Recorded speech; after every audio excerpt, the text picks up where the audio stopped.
सबके नजर में। भैया रुको जरा। का भरे काय पड़वा दैया चिल्ला थे। भैया अच्छे गाड़िया दे देते जाते गोकुला दर्शन करे। अच्छा नहीं गाड़ी ना मिले तोरे भाऊजी के लिए आई जब शॉपिंग मॉल में। अच्छा जेतई भैया चबिया दे देते 10 मिनट में आ जा भाई। तो के एक बार कह दिया समझ में नहीं आता का। गाड़ी ना मिले तो ना मिले। तोरे पास तो बहुत दोस्त यार रहे ना उन्हें का बहन हेराई गेन का। तो का एक बार बताई देते जीवन में कभी दोस्त यार तोर काम नहीं ही। अबे साले उन्हें के दम पे बहुत उछड़ता है ना जो उन्हें चले। अच्छा रुको जरा।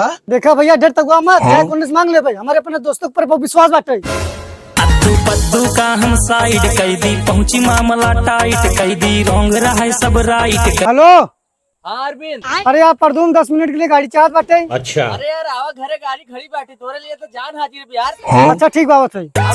पाखंडी जैसे मुंह तोहार बाबू पढ़े लिखे बाटे तू गंवार बाबू।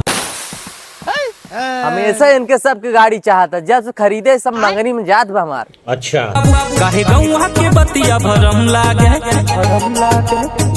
दया परदून चबिया गाड़ी रुको जरा। अरे यार अरविंद गड़िया पंचर भी यार चाबी पकड़ा जा 10 मिनट लागे बनवा ली है।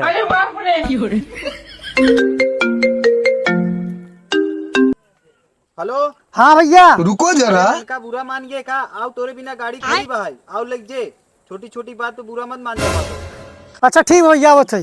अरे यार परदून ला पकड़ा चाबी हमारे भैया गाड़ी देते ना हम चला जा भाई।